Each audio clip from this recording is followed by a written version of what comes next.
Hi mommies and daddies, welcome back to Momcom India. In fact, welcome back to my sleep series which I started on this channel a couple of months back. I was successful in posting 2 videos for sleep patterns relevant to 0 to 3 month and 3 to 6 month babies. So if your baby is in that age group, please make sure you watch those. In this video, I'm covering the sleep pattern for a toddler who's between like a 1.5 year to a 3 year of age.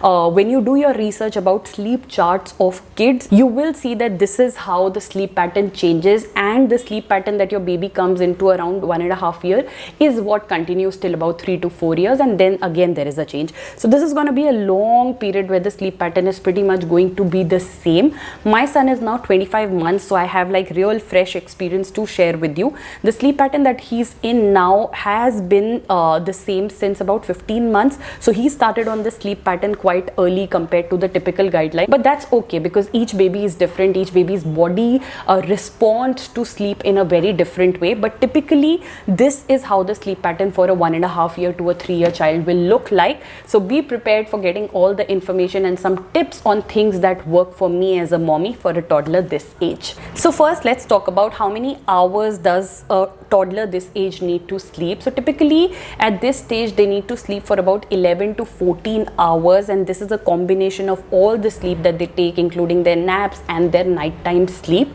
So 11 to 14 hours is good enough for their body to recover, to grow, to develop at the pace that it is required to for this age. Kabir at this point is sleeping total 13 hours. He takes one afternoon nap which is for about 2 to 3 hours, and then he sleeps in the night, which will be between 10 to 11 hours. I have seen that on majority days he will take a 13-hour sleep and his body will automatically adjust to the hours that he slept in the night and the afternoon. So if he's sleeping 10 hours in the night, he will typically sleep 2.5 to 3 hours in the afternoon. If he's sleeping 11 hours in the night, he may just end up sleeping 1.5 to 2 hours in the afternoon. So that's how the body automatically adjusts. But yes, there are exceptions where he will just get up in 9.5 hours in the night, and in the afternoon also he may just sleep 1.5 hours, but those days are very less. That's why I said that majority he is sleeping about 13 hours every day, which is pretty good and which is apt per the sleep chart. Second question is, how many naps does a child this age need? So at this stage the child takes one afternoon nap and then takes one night sleep, although again there will be exceptions where, or days when the child wants to break it into 2 naps, is very sleepy, is unwell, or is overtly tired, or has not slept well in the night and just wants to take a short nap. That's absolutely fine, but typically you will see them taking one afternoon nap only and then suddenly going through the night sleep. Now their bodies are growing up, they need more activity, they need to release all the energy that they have, so one afternoon nap is pretty convenient for them at this stage. The third question is, what should be the ideal bedtime? So bedtime for them should be anywhere between 8 to 10 in the night. It will preferably be between 9 to 10 because children like to prolong it as much as they can, but it should not go after 10. That gets quite late for them. And morning they get up anywhere between 7 to 9 is fine, although most of the kids are early risers. As soon as they see the rays of the sun entering the room, I'm very sure that kids will want to get up because they feel that sun means playtime. At least that's what my kid says. So that's absolutely fine. You know, I really feel that although to each its own, they have a comfort in their own schedule, but you know, now as parents we also need to be ready for the fact that very soon they will be going to school, and schools have a certain routine, a certain time when they need to reach school. So it's better to start preparing for that phase now by working on your child's bedtime routine now, so that you don't have a problem at that time, because at that time it will be very discomforting for the child also when you suddenly want them to wake up early. So I think this cycle will be a good cycle. If the child sleeps at about 9:30, gets up at 7:38 in the morning, it's perfect for the child to adjust for the new phase also. And then the next important question is that, does the child at this age sleep through the night? I'm sure this is one thing that every new parent wants. So the answer is yes, pretty much children sleep through the night at this stage, their need for milk in the night goes away, because now they are on a full solid meal plan. You know, as parents, we offer them milk also before bedtime, so their tummies are actually full. They don't want milk in the night, at least their bodies don't want it. But you know, with my experience with Kabir, I've seen couple of reasons why he would get up in the night. And you know, all of this is what I've learned through a lot of experimentation. Earlier, whenever he would get up, I would always think that it is for milk, but eventually I learned that there are different needs because of which he's getting up. The first one used to be his urge of peeing. Now what happens is that typically by this stage, a lot of parents pee train their children so that they go in the washroom only and then pee. So then what happens is that in the night, when the child wants to pee and the child can't communicate because he's very sleepy, he finds it uncomfortable to pee in the diaper, because now he's so used to going and peeing in the washroom with the help of the parent. So that's one reason why children get up in the night. With Kabir also, what happens is that although he's not pee trained right now, he's only potty trained, but at this stage also, he cannot pee while sitting or while lying down like it used to be earlier. He has to get up, stand up, hold the bed or hold something, and then he releases his pee. That's how he likes to pee. So I just need to make the transition to his pee training now, which I'll do in the summers. But you know, what I saw is that he would feel a lot of discomfort. He would move his legs, he would start to cry. But there were days when I used to pick him up and, you know, put him on my shoulder where he would be in a straight position. He would release the pee. So that's how I understood that, you know, it is the urge of peeing that is disturbing him in the night. And over a period of time, with learning the tricks on how I can ensure that he does not have that urge in the night, now he's reached that stage that he does not pee in the night. I still put him the diaper, but he does not pee in the night. He gets up in the morning and then does a proper pee like you know, adults also do. So that's how it's going. So that's number one reason. Number two reason could be dreams. Now, you know, let's face it, that children are growing up now. They have a lot of dreams, especially they have a lot of association with what happens in the day, especially what happens before their bedtime. The stories that we tell them, they all make a mark in their mind or in their memory, and that's why they will at times get up. Some dreams will be happy dreams, some dreams will be like nightmares, some dreams will really scare them, depending on, you know, how their day or the recent days have gone. So that's also one reason why kids do get up. The third reason can be space crunch. With their bodies growing, their need for space is also increasing. We love to co-sleep with our child, and you know, one thing that we've seen is that now he needs a lot of space. He needs his own blanket. He's not ready to share it. Even in the night, if he doesn't have his blanket with himself, he would get up asking for it, and you know, he needs that space. So I think this is perfect time to move him in the crib, or you know, if you are a strong parent, it is perfect time to move your kid in his own room also, but ensuring that there is safety and ensuring that you are closely watching the kid also if there is a need, like, you know, having those monitors.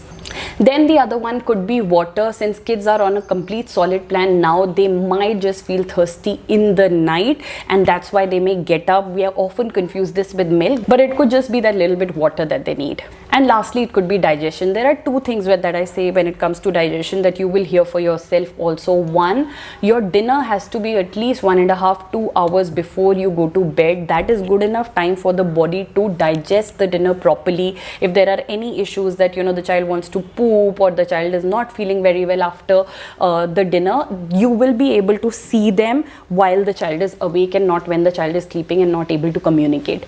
And the other is that the dinner needs to be the lightest meal of the day. I know we love to feed our children with things that they want, but dinner has to be the lightest meal so that they have a comfortable night's sleep. Otherwise, they can have a lot of digestion issue.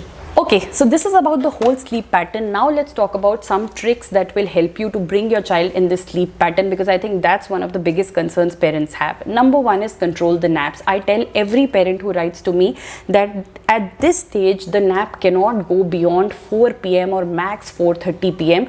because if it goes beyond that, then do not expect your child to sleep before 11:30, because the body will have had so much sleep, or the body would have slept at a time when it should actually be up, active and releasing all the energy from the day and from the initial sleep. So 4:30 is a cutoff, and you need to ensure that the child is not sleeping after that. Number 2 is you need to have an engagement plan for the evening. Evening has to be a lot of physical activity, lot of physical form of exercise, lot of running, lot of walking. Now since it's summertime, it is just apt to take them to the park for 2 hours. I've done a video on park must-haves for kids. So, prepare yourself for the park in a way that you will not have to bring your child back home every time the child is hungry or the child needs water or the child needs a diaper change.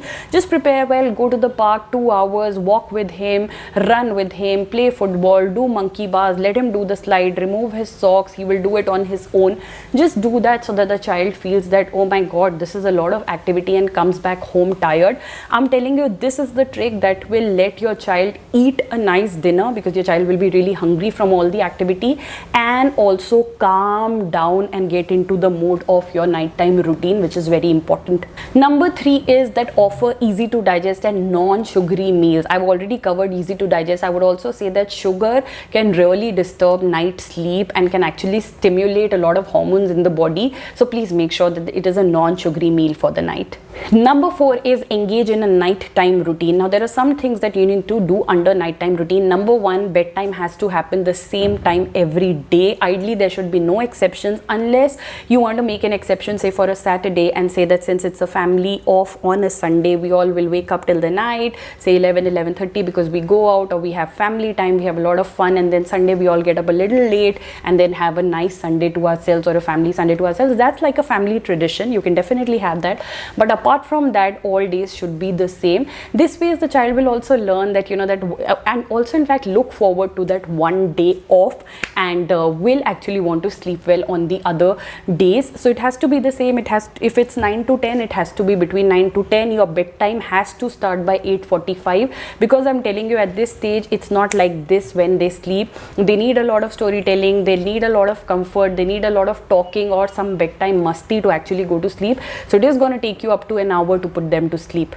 The next tip is that avoid any kind of screen time during this 1 hour of your nighttime routine. Screen time stimulates the brain in any form, your mobile or your TV. It actually stimulates the brain, so it has to be avoided totally. In fact, the lights need to be dull, the atmosphere needs to be cool. It should not be hot also, because hot temperature will also not allow the baby to be really calm and relaxed.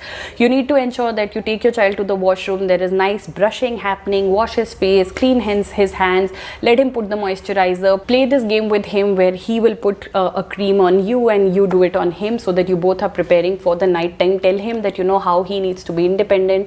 Like Kabir now does a lot of nighttime routine with his stuffed toys also, so that's a very good way of teaching them.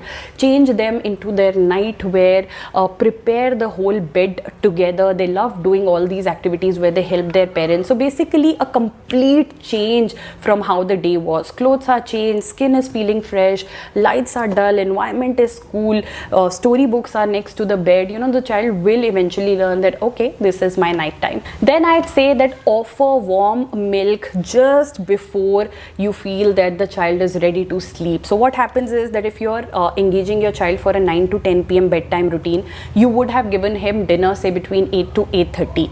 There are chances that the child, by the time he sleeps, considering if he's taking too long, will again feel hungry, because they have these little tummies and they eat these little quantities throughout the day, and that could be one reason why he's not able to sleep well and is not ready to communicate also, or wakes up in the night. So it is best to offer them warm milk just before they sleep.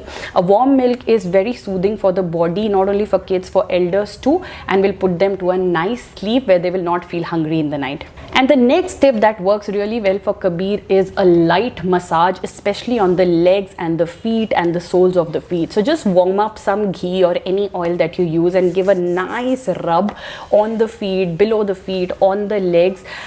What happens is that in the evening, with a lot of running around that happens, he used to tell me that, mom, press my legs, press my feet. So I eventually understood that the reason he's not able to sleep is because maybe he's having pain, or maybe he's overtired from all the activity in the evening, and just a little bit of pressing and a light nice massage used to put him to a nice sleep.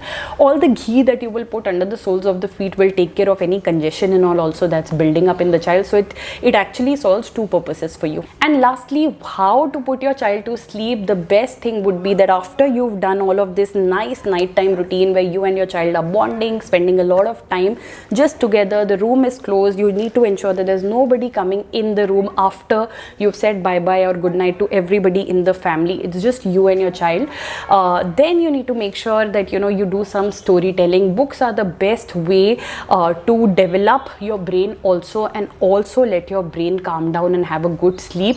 A book will make you sleep faster than TV is a commitment that I can give you basis my experience. So make sure that you have nice story books. Just put on the night lamp, read the nice story book. The child will eventually go to sleep. If you don't want to read a storybook, or if you've done reading a storybook, then just build up stories or tell them some stories. They love listening to their parents' voice. It calms them. Use a lot of voice modulation, use a lot of expressions, or you could also just recall the activities of the day. If you guys talk together about what happened in the day, the child is also acknowledging. The child will learn that eventually it's a part of the routine where he and you need to talk about what happened in the day. This is going to be very helpful when the child goes to school also, because he would already have a habit of talking to you about how did the day go, which is very important for you to know, especially when your child goes out in the practical world. So those were my tips and my experience. Lastly, I'll just say that self-soothing is very important at this stage. If your child gets up in the night, don't rush to attend to his needs. Give it about 5-10 minutes to see or observe what the child is actually doing. In majority cases, they will go back to sleep on their own. I remember times where Kabir, while sleeping, eyes closed, would ask for milk. I would run to the kitchen, warm the milk, bring it for him, thinking that he may be hungry, and I would find him sleeping. So just give it some time. They learn how to self-soothe, and eventually they become independent. So all the best for the new phase. I hope all this information helped. If there are any more questions, please put them in the comment section below. I'll try to cover the sleep series between 6 months to 18 months soon. But meanwhile, please like the video, share, and don't forget to subscribe to our channel, MomCom India.